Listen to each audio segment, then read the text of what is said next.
Primero, todos han pecado y están destituidos de la gloria de Dios. 2. No compares tu suerte con la de los otros. 3. No te detengas a preguntarte por qué. 4. Recuerda la compasión cuando intentes ayudar a un amigo. Y la quinta es la que me ha ayudado a mejorar mi fe y la dejaré para el final del video porque sé que va a ser de muchísima bendición para ti. La historia de Job en la Biblia muestra a un hombre que sufrió pero nunca se alejó de Dios. Job no entendió todo y se frustró, pero aún así mostró paciencia al mantener su rostro preparado hacia Dios. Perdió salud, riqueza e incluso hijos. Sus amigos no creían que Job no hubiera hecho nada para merecer las calamidades. Job cuestionó y se preguntó, pero no le dio la espalda a Dios. A pesar de las dificultades, Job todavía decía, el Señor da y el Señor quita. Bendito sea el nombre del Señor. La paciencia es una cualidad importante que todos debemos desarrollar. Después de todo, el amor es paciente y benigno. Personas honestas y de buen corazón escuchan la palabra de Dios, se aferran a ella y con paciencia producen una gran cosecha, según lo dice Lucas 8:15. La paciencia es parte del fruto del Espíritu, que se descompone en amor,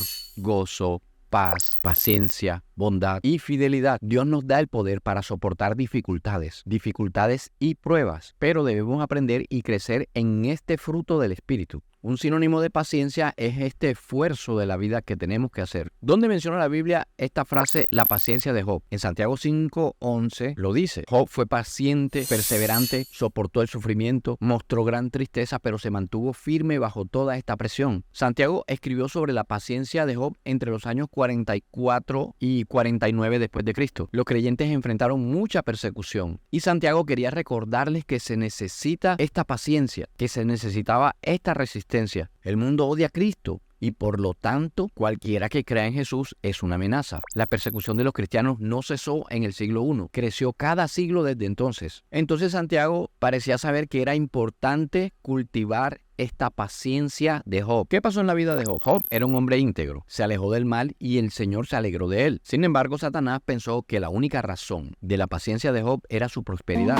Satanás quería eliminar esa prosperidad y hacer que Job se alejara de Dios. Dios permitió que Satanás pusiera a prueba a Job. Los animales de la granja de Job fueron robados, sus peones fueron asesinados, sus hijos murieron a causa de un tornado. Entonces Job se levantó y rasgó su manto y se afeitó la cabeza. Pero su dolor no lo hizo enojar. Esto lo hizo caer al suelo para adorar a Dios. Él solo clamó, desnudo salí del vientre de mi madre y desnudo estaré cuando salga. El Señor me dio lo que tenía y me lo quitó. Alabado sea el nombre del Señor. Alabó a su Dios aunque sus circunstancias exigían que hiciera lo contrario. Dios estaba complacido. Satanás no lo estaba y por eso le preguntó si podía quitarle la salud a Job. Job sufrió dolorosas llagas desde la cabeza hasta los pies. La esposa de Job se burló de su integridad y lo instó a maldecir a Dios. Y Job le respondió, pareces una mujer tonta. ¿Será que aceptaremos de la mano de Dios solamente las cosas buenas y nunca aceptaremos nada malo? 3 de los amigos de Job se enteraron de las tragedias y fueron a visitar a Job para consolarlo. Al principio se sentaron con Job en el silencio porque su sufrimiento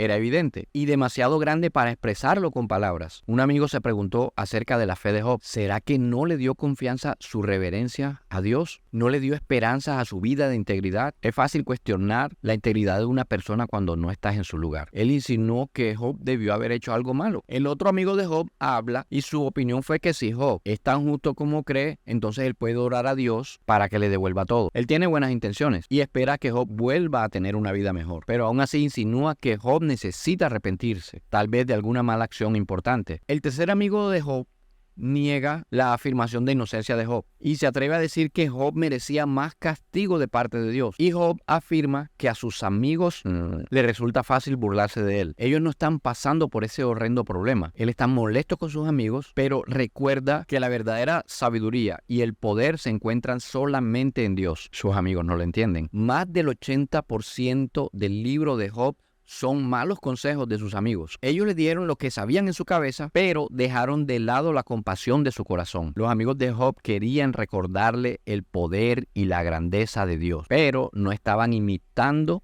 la misericordia y la compasión de Dios. Entonces ahí cuando Job va a Dios y le pide que quite su mano dura, también pregunta, ¿qué hizo mal?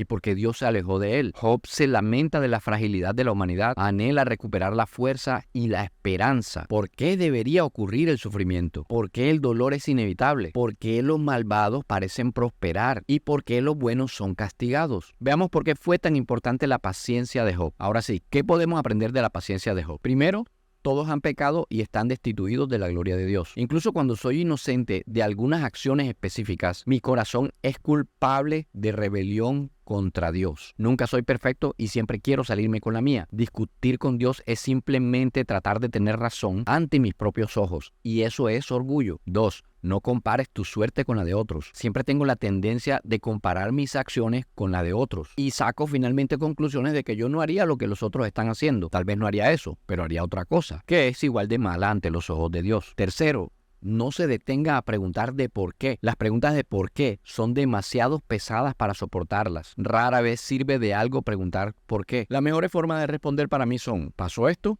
¿Qué hago ahora, Señor? ¿Cómo aprovecho esto al máximo? ¿Qué puedo aprender de esto? Cuarto, recuerde la compasión cuando intente ayudar a un amigo. A veces quiero justicia cuando hablo de los demás, pero para mí quiero compasión. Necesito decir, Dios es grande, pero también cuidar y amar a mi prójimo. Ambos ideales van juntos. 5. Y este era el que le hablaba al principio. Sea humilde. Cuando no entiendo lo que hace el Señor, que es la mayor parte de mi tiempo, lo mejor que puedo hacer es inclinar la cabeza con humildad, pero puedo pedir la sabiduría de Dios para superar cualquier cosa que necesite. Su gracia, su sabiduría, su comprensión siempre están para mí. Puedo sentir que estoy viviendo bien y que aún pueden surgir dificultades. El Señor dijo que en este mundo tendríamos aflicciones. Sin embargo, siempre existe la posibilidad de elegir cómo voy a responder ante la adversidad, ante las decepciones y ante la frustración. Cuando yo sigo mirando a Dios, Él se va a mantener centrado en su compasión. Él va a estar centrado en su misericordia y esa gracia que tiene para nosotros. Y esto va a hacer que practicar la paciencia sea mucho más fácil. Incluso en circunstancias terribles puedo recordar que todo lo que me sucede a mí o a mi alrededor sucede por alguna razón. Dios me hace crecer a lo largo de todo esto. El Espíritu y mi fe me hace recordar que todas las cosas me ayudan a bien. No todos los incidentes son buenos, pero Dios siempre es bueno en medio de ellos. Así que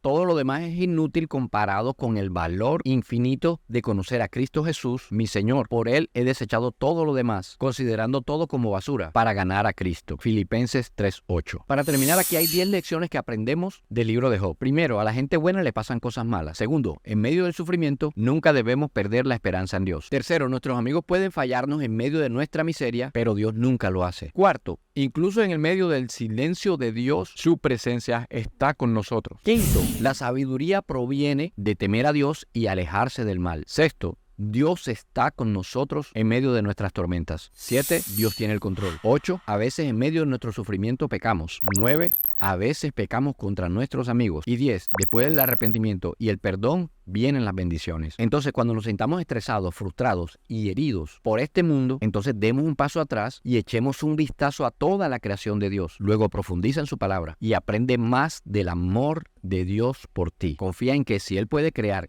y sostener el universo entero, seguramente cuidará de ti. Una vez más, y como siempre, que Dios nos bendiga.